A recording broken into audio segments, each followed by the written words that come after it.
আমার প্রিয় ছাত্রছাত্রীরা, আমি doctor Swagata Basak, government sponsored multipurpose school boys টাকি হাউসের প্রধান শিক্ষিকা। আজ আমি তোমাদের বায়োলজির ক্লাস 12 এর খাদ্য উৎপাদনে উন্নতি সাধন, ইমপ্রুভমেন্ট ইন ফুড প্রোডাকশন এই চ্যাপ্টারের উপরেই তোমাদের কিছু বলবো। আমাদের জন্য দেখো, আমরা যেহেতু আধুনিক যুগে বাস করছি, খাদ্য উৎপাদনের নানান রকমের পদ্ধতি আমরা নিশ্চয়ই শিখছি, কিন্তু তার সাথে সাথে মনে রাখতে হবে যে হারে পপুলেশন এক্সপ্লোশন মানে জনসংখ্যা বৃদ্ধি পাচ্ছে, আমাদের কিন্তু খাবার তৈরি করার মানে চাষবাস করার জায়গা আয়তন কিন্তু কমছে। তাহলে আমাদের কেবলমাত্র যে চাষ করে ফসলের থেকেই যে আমাদের খাদ্যের চাহিদা মেটাতে পারবো তা কিন্তু নয়। তাই খাদ্যের কিভাবে বিভিন্ন ধরনের উন্নতি সাধন করতে পারি বায়োলজিক্যাল সায়েন্স এবং টেকনোলজি ব্যবহার করে, সেইগুলোর উপরে আমরা এখানে লেখাপড়া করব। দেখো, আমি তোমাদের প্রথমেই বলছি যে খাদ্য উৎপাদনে উন্নতি সাধন বা ইমপ্রুভমেন্ট ইন ফুড প্রোডাকশন আমাদের আজকের দিনে দাঁড়িয়ে খুবই জরুরি। কেন না? এই কারণেই জরুরি যে আমাদের কাছে যত মানুষের মুখ রয়েছে, যত ক্ষুধার্ত মানুষ রয়েছে, যত মানুষের পেট ভরাবার প্রয়োজন পড়বে, তত কিন্তু আমাদের ফুড তৈরি হয় না, মানে খাদ্য আমাদের থাকে না। সেই কারণে আমাদের বিজ্ঞানীরা মূলত নানান রকম ভাবে উদ্ভিদ প্রাণী এদের এক্সপ্লয়েট করে, কাজে লাগিয়ে, বিজ্ঞানকে এক্সপ্লয়েট করে আমাদের খাদ্যের চাহিদা মেটাবার প্রচেষ্টায় রয়েছে। দেখো, উন্নতি করতে গেলে প্রথমেই আমরা তাকাই কিসে? আমরা তো সবাই ধান, গম, জব, ভুট্টা, ফসল, নানা রকম শাকসবজি এগুলোর কথা ভাবি।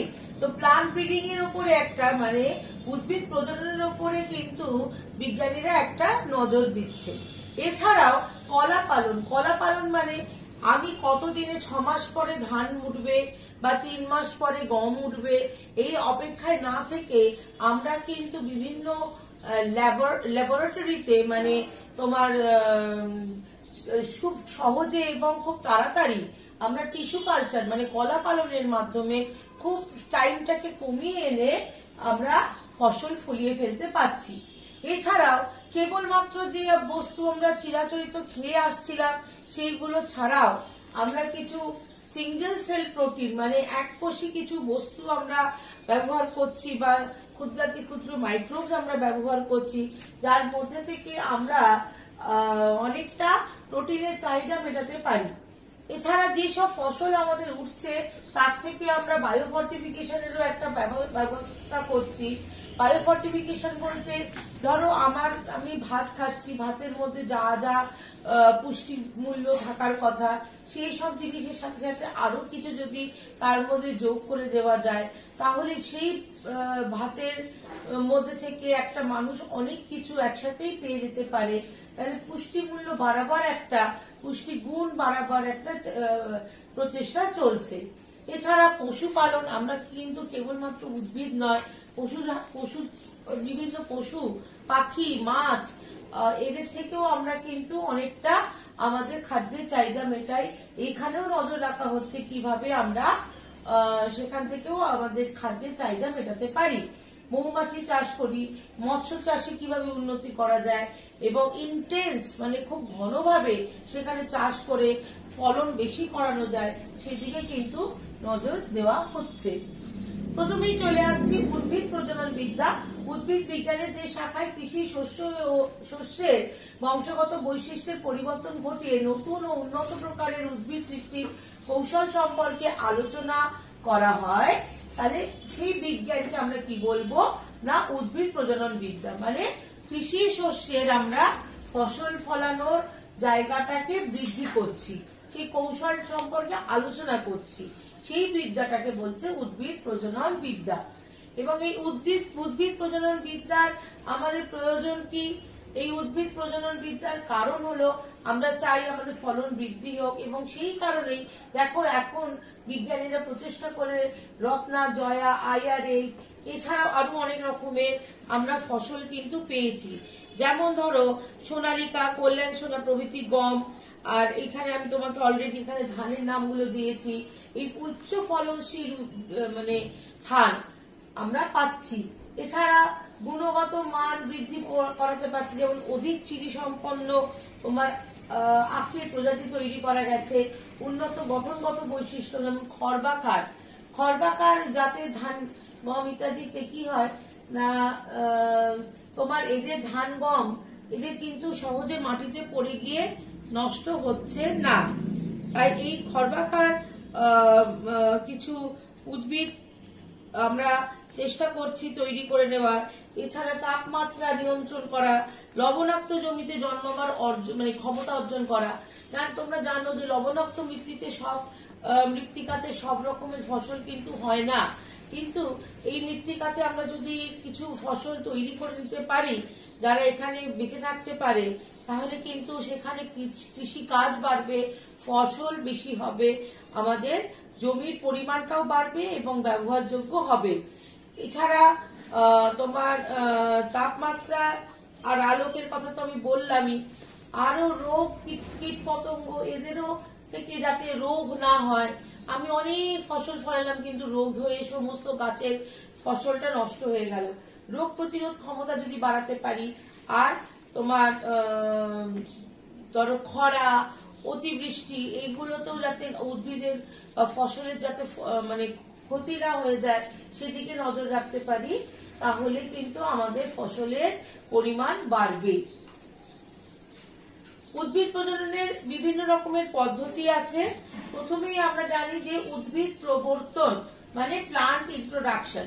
এক্ষুনি আমি যেমন বললাম যে লবণাক্ত মৃত্তিকায় তো সব উদ্ভিদ হয় না, কিন্তু আমি ধরো একটা কোনো উদ্ভিদকে আস্তে আস্তে করে সেটাকে অ্যাডাপ্ট করালাম, মানে সেই পরিস্থিতিতে সেটা বেঁচে থাকার মতো তার ক্ষমতা তৈরি হলো, তাহলে সেই ইন্ট্রোডাকশন করা মানে কোনো ভিন্ন পরিবেশে কোনো উদ্ভিদকে ইন্ট্রোডিউস করানো, সেটাকেই আমরা বলছি তোমার, এবং অ্যাক্লিমেটাইজ করানো, অভ্যস্ত করানো, বেঁচে থাকার ক্ষমতা তৈরি করে দেওয়া, সেটাকেই আমরা বলছি যে উদ্ভিদ প্রবর্তন। এরপরে দেখো আছে উদ্ভিদ নির্বাচন। এটা কিন্তু খুব গুরুত্বপূর্ণ একটা ব্যাপার। আমি ধরো একটা দুর্বল প্রজাতির উদ্ভিদ নিয়ে নিলাম, যে সেটার বংশ বিস্তার করছি, আমি অনেক ধরো বিজ্ঞানের টাকা খরচা করে সেটার উন্নতি সাধন করার চেষ্টা করছি, তাহলে কি আমি আলটিমেটলি আমার লক্ষ্যে পৌঁছতে পারবো? ভালো ফসল পাবো? না পাওয়ারই সম্ভাবনা বেশি। তাই জন্য আমাকে উদ্ভিদ নির্বাচনের জন্য কিন্তু অনেকগুলো ধাপ পার হতে হয় এবং বিভিন্ন ধরনের পদ্ধতি আছে, সেইগুলোকে আমার বুঝে বিজ্ঞানসম্মত উপায় আমাকে উদ্ভিদটাকে নির্বাচন করতে হয়। আমি সংকরায়ন পদ্ধতি অবলম্বন করতে পারি। সংকরায়ন পদ্ধতি তোমরা মেন্ডেলের পড়েছো ক্লাস 11-এ, 10-এ, যে সংকরায়ন পদ্ধতির মাধ্যমে উদ্ভিদের আমরা বিভিন্ন ধরনের যে গুণগুলো সেগুলোকে মিক্স অ্যান্ড ম্যাচ করতে পারছি, সেই পদ্ধতিও এখানে আমরা অবলম্বন করতে পারি। এছাড়া পলিপ্লয়েড ব্রিডিং আমরা করতে পারি বীজহীন ফল তৈরি করার জন্য। হ্যাঁ, তোমার হোমোলোগাস ক্রোমোজোম সেটের অতিরিক্ত সেট যদি ক্রোমোজোম থাকে তাহলে আমরা পলিপ্লয়েড ব্রিডিং করতে পারি। পরিবর্তী প্রজনন মানে মিউটেশনও করাতে পারি। এইগুলো বায়োটেকনোলজির ব্যবহার করে আমরা করতে পারি। হেটেরোসিস এবং জিন প্রযুক্তিও আমরা ব্যবহার করতে পারি। তো প্রথমে উদ্ভিদ নির্বাচন দেখো, প্লান্ট সিলেকশনের মধ্যে দু রকম পদ্ধতি হতে পারে, প্রাকৃতিক নির্বাচন এবং কৃত্রিম নির্বাচন। প্রাকৃতিক নির্বাচন বলতে আমরা কি বুঝবো না, যে তাপমাত্রায় তারপরে তোমার মাটি, জলবায়ু প্রভৃতিতে উদ্ভিদ স্বাভাবিকভাবেই ওখানে তৈরি হয় সেখানে, এবং তার উপরে যে মানে দেখো মাটি, তাপমাত্রা এগুলো কিন্তু এই উদ্ভিদের উপরে নানান রকম ভাবে প্রভাব বিস্তার করে। তো সেই যে প্রভাবটা, তার মধ্যে উদ্ভিদ কতটা বেঁচে থাকতে পারছে, সেই নতুন ভাবে তৈরি হতে পারছে, নতুন পরিস্থিতিতে মানিয়ে নিতে পারছে, সেই রকম নির্বাচনকে আমরা প্রাকৃতিক নির্বাচন বলছি। আবার কৃত্রিম নির্বাচন মানে আমি দলবদ্ধভাবে নির্বাচন করতে পারি, বিশুদ্ধ বংশ দ্বারা নির্বাচন করতে পারি, আর ক্লোন নির্বাচন করতে পারি। দলবদ্ধ নির্বাচনের মধ্যে আমাকে অনেকগুলো উদ্ভিদের মানে তোমার এটা সব থেকে পুরনো পদ্ধতি। এখানে কি উৎকৃষ্ট উদ্ভিদ যেটা মানে সেটাকে বেছে নেওয়া হয় এবং সেই উদ্ভিদকে নিয়ে তার বীজ সংগ্রহ করে আমরা বেশ কয়েক প্রজন্ম পরপর উন্নত, আরো উন্নত আবার বেছে নিয়ে আবার পরের প্রজন্মে আরো উন্নত যেগুলো, সেগুলোকে বাছাই করে করে আমরা নির্বাচন করে সেই নির্দিষ্ট যে আমাদের সব থেকে বেশি ফলনশীল যে প্রজাতিগুলো এলো 7-8 প্রজন্ম পরে, সেইগুলোকে আমরা ব্যবহার করছি। এবার একইভাবে বিশুদ্ধ বংশধারা, তোমরা জানবে যে বিশুদ্ধ বংশধারার একটা পিওর লাইন সিলেকশন, মানে এখানে একটি স্বতন্ত্র বিশুদ্ধ স্বপরাগী উদ্ভিদের, মানে যে উদ্ভিদটা আমার খুব পছন্দের, মানে এর ফলনটা বেশি হয়, ফলনটা সুস্বাদু হয়, পুষ্টিগুণ বেশি, সেই নির্দিষ্ট উদ্ভিদটাকে আমরা বেশ কয়েক প্রজন্ম তার ধান ছড়িয়ে তার থেকে আবার বাছাই করে নিয়ে আবার তার ধান ছড়িয়ে, মানে বীজ ছড়িয়ে সেই প্রজন্মগুলোকে নিয়ে আমি বংশ বিস্তার করিয়ে আমার প্রয়োজনীয় ফসলটা, মানে উদ্ভিদটাকে নির্বাচন করে নিতে পারছি। এছাড়া ক্লোন নির্বাচন, যেটা আমরা জানি যে সাধারণত আমরা অঙ্গজ জননের মাধ্যমে ক্লোন তৈরি করে নিতে পারি, মানে যে গোলাপ গাছ ধরো তুমি প্রয়োজন মনে করছো, সেই একই গোলাপ গাছের পাশাপাশি হুবহু এক ডাল কেটে তুমি বানাতে পারো। তোমরা জানো যে এই অঙ্গজ জননের মাধ্যমে যে সব মানে তোমার ফসলের ক্ষেত্রে মূলত যেমন আলু, আখ, কলা, এদের ক্ষেত্রে আমরা নির্বাচন করে নিই যে এই গাছের বা এই জাতের আলুটা বেশ ভালো, তাহলে একেই আমি ফলাবো, আর যেগুলো দুর্বল প্রজাতি বা খারাপ সেগুলোকে আমি ত্যাগ করব। তো এইভাবে আমরা উদ্ভিদ নির্বাচন করতে পারি। এরপরে দেখো সংকরায়ন ঘটাচ্ছি। সংকরায়নের উদ্দেশ্যগুলো কি?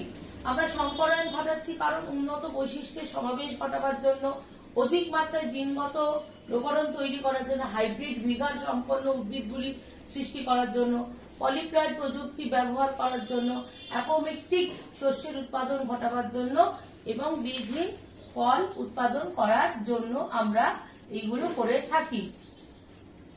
তো এই যে আমি এতগুলো বললাম যে এই সব কারণগুলো, হ্যাঁ, মূলত উদ্দেশ্যটা কি না আমার অধিক ফসল হবে এবং যার জিনগত এবং পুষ্টিমান বেশি ভালো হবে, যেটা সাধারণত রোগ প্রতিরোধ করতে পারবে, যেটার মধ্যে ধরো বীজহীন হবে, যেটা আমার খেলে দাঁতে লাগছে না বীজটা, এইসব নানা রকমের উদ্দেশ্যগুলো নিয়েই কিন্তু আমরা সংকরায়ন ঘটাবো।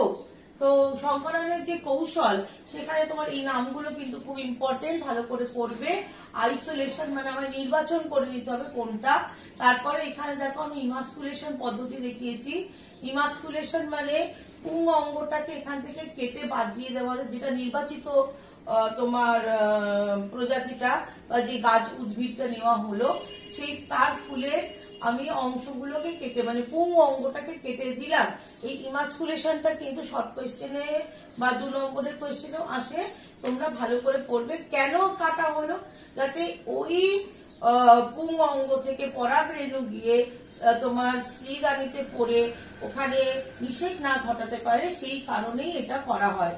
আমার কেবলমাত্র আমার নির্বাচিত পুং রেণুই দিয়ে আমি এইটাকে নিষেক করাবো, এই কারণেই এখানে ইমাস্কুলেশন করা হয়। এবং যাতে আমি যদি এটা ইমাস্কুলেশন করে দিলাম, দিয়ে যদি এমনি খুলে রেখে দিই এরকম ভাবে, এখানে দেখছো খোলা, তো খুলে রেখে দিলে কি হবে, তোমার প্রকৃতির নিয়মে আবার তোমার ইতর পরাগযোগ ঘটে যেতে পারে, অন্য কোনো গাছ থেকে পরাগ এসে পড়ে যেতে পারে। তাই সেটা যাতে না হয়, কেবলমাত্র আমার ইচ্ছে মতো পরাগ দিয়ে আমি এটাকে নিষিক্ত করতে চাই, তাই জন্য আমি কি করলাম, এটাকে ব্যাগিং করলাম, মানে ব্যাগ দিয়ে ঢেকে দিলাম।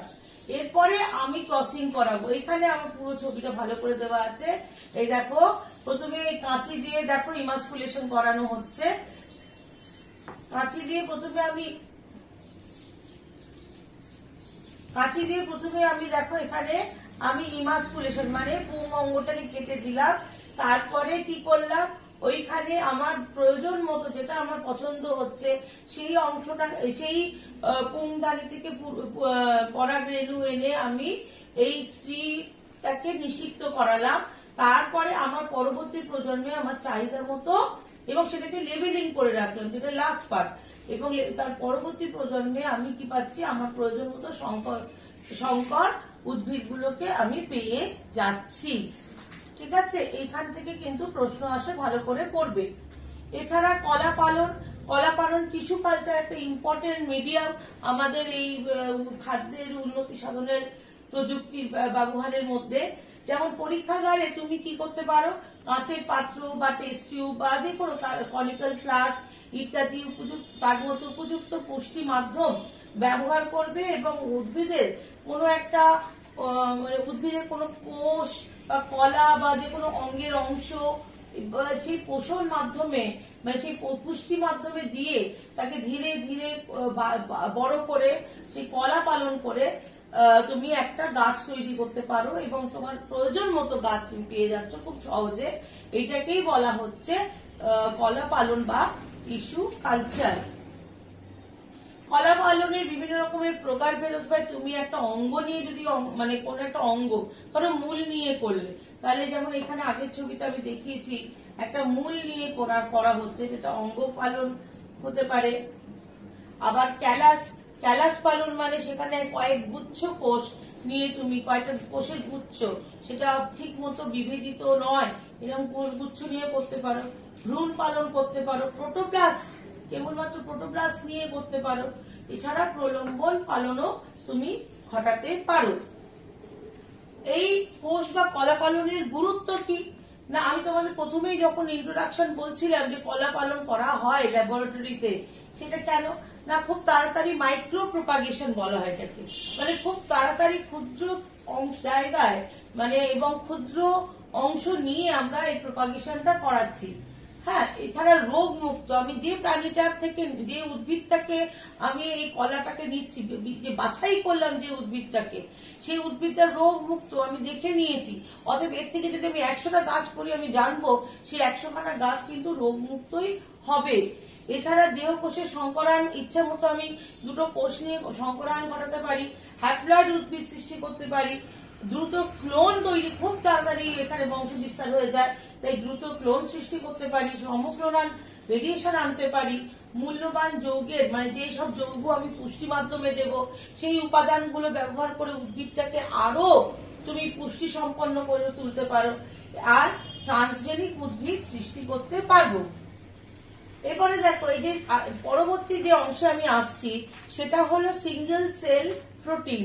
সিঙ্গেল সেল প্রোটিন বলতে কি বোঝো না, এইগুলো হলো সাধারণত খুব মাইক্রোবস, ছোট মাইক্রোবস, যেগুলোকে আমরা ব্যাকটেরিয়া বা ক্ষুদ্রাকার শৈবাল বলতে পারি। এই শৈবালের দল থেকে আমরা কি প্রোটিন জানবে। তোমাকে একটা উদাহরণ দিই, যেমন ধরো তোমরা বললে যে প্রোটিন চাই, তাহলে গরুর দুধ খাবো, তো গরুর দুধ থেকে প্রোটিন পাবে, ঠিক কথা। এই যে গরুর দুধ থেকে তুমি প্রোটিন পাচ্ছ, গরুর দুধটা করতে গেছে গরুর থেকে, এবার গরুকে কি খাওয়াবে, খড়টা করতে গিয়ে আসবে শস্য ধান কেটে যে খড়টা বেরোলো সেটা, এবারে সেটা করতে গিয়ে অনেকটা জমি তোমার চাই সেই ধানটাকে ফলন করানোর জন্য। অতএব 1 গ্লাস দুধের জন্য তোমার কতটা জমি প্রত্যক্ষভাবে বা পরোক্ষভাবে ব্যবহার করতে হচ্ছে তুমি ভেবে দেখো। তাহলে বুঝতে পারবে যে আমরা সবসময় যে প্রথাগত বা চিরাচরিত যে খাদ্যের যে উৎসগুলো খুঁজতাম, সেখান থেকে খানিকটা কিন্তু আমাদের আজকের দিনে চাহিদা মেটাবার জন্য খাদ্যের উপাদানের আমাদের অন্যদিকেও নজর দিতে হবে। আমরা যেমন আগেকার দিনে তো অত ভাবতাম না যে ব্যাকটেরিয়া বা শৈবাল আমরা খাবো, কিন্তু এখন এর থেকেও প্রোটিন আমরা তৈরি করছি। শৈবাল, সূত্রাকার শৈবাল এবং তোমার ব্যাকটেরিয়া থেকে আমরা সিঙ্গেল সেল প্রোটিন বলে যেটা, সেটা উৎপন্ন করছি। উদাহরণ দিয়েছি আমি এখানে, যেমন সায়ানোব্যাকটেরিয়া, যেমন স্পাইরুলিনা স্পিসিস থেকে পাচ্ছি, ব্যাকটেরিয়া মিটাইলোফাইলাস, মিথাইলোট্রোফাস, ইস্ট, ক্যান্ডিডা ইউটিলিস, এখানে ছবিগুলো দিয়েছি, ফিলামেন্টাস ফাঙ্গি, ফিউজেরিয়াম, গ্রামিনেরিয়াম। এই যে তোমাদের এখানে উদাহরণগুলো আমি এখানে দিয়েছি, এই নামগুলো মনে রাখবে। এবং সিঙ্গেল সেল প্রোটিন থেকে কিন্তু প্রচুর প্রশ্ন আসে। তোমরা জানবে যে এই যে আমরা অ্যাস্ট্রোনট পাঠাচ্ছি বাইরে, হ্যাঁ, বা তোমার পাহাড়ে বা মিলিটারিদের, ওরা অনেক দূর দূরে যেখানে খাবার পাবে না, অ্যান্টার্কটিকার অভিযানে, যেখানে যেখানে খাদ্যের চাহিদা মেটাবার অভাব আছে, সেখানে কিন্তু সিঙ্গেল সেল প্রোটিন কিন্তু একটা বড় জায়গা তৈরি করে ফেলছে, যে তারা এইটা খেয়ে আমরা খাদ্যের চাহিদা মেটাতে পারছি। এর সুবিধাটা কি, উচ্চমানের প্রোটিন এবং সামান্য পরিমাণ ফ্যাট থাকে, সারা বছর ধরে তুমি পরীক্ষাগারে মানে ল্যাবে তৈরি করতে পারবে। প্রোটিন জাতীয় কৃষি দ্রব্যের উৎপাদনের উপরে চাপটা এর মাধ্যমে কমে যাচ্ছে। তাহলে আমাকে আর চিন্তা করতে হচ্ছে না যে আমি খেতে গিয়ে মানে মাঠে গিয়ে কতটা প্রোটিন মানে প্রোটিন জাতীয় পদার্থ তৈরি করতে পারলাম, এখান থেকেই আমি চাহিদাটা মেটাতে পারছি। আর অসুবিধাটা কি না, জানবে যে অসুবিধাটা খুবই নগণ্য এবং এটা আমাদের ওভারকাম করতে হবে। টেকনোলজি আমাদের সেদিকে হয়তো নিয়ে যাবে আগামী দিনে। নিজস্ব পছন্দের জন্য অনেকের এটা ভাল লাগে না।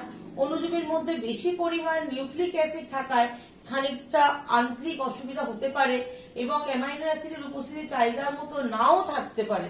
তোমার যে অ্যামাইনো অ্যাসিড দরকার সেটা হয়তো সেখানে তুমি পেলে না। এটা এই অসুবিধাগুলো থাকতে পারে। এরপরে আমি তোমাদের যেটা আনছি প্রায় শেষ করে এনেছি, এটা হলো বায়োফর্টিফিকেশন।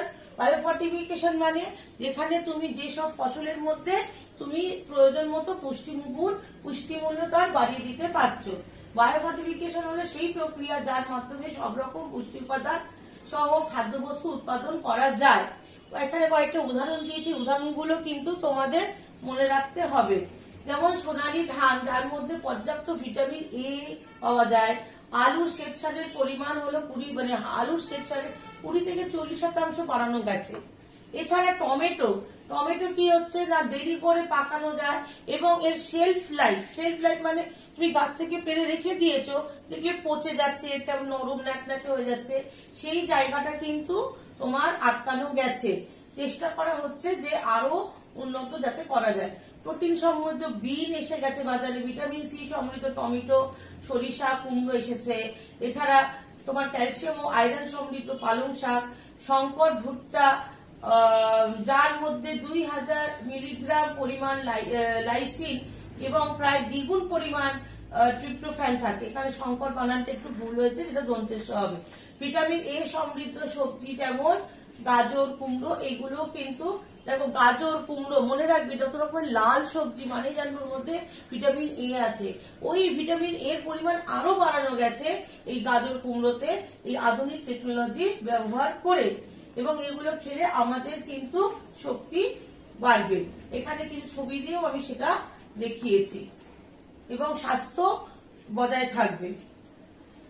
তাই আর তোমাদের যেটা বলার কথা যে এর পরবর্তী যে অংশটা যেটা এই চ্যাপ্টারে আছে, সেটা আমাদের যেহেতু গত বছরের পরীক্ষায় কিছু এসছে সেখান থেকে এবং এই বছর কিছুটা বাদও চলে গেছে, অতএব সেই অংশ থেকে তোমাদের বেশি কিছু পড়তে হবে না।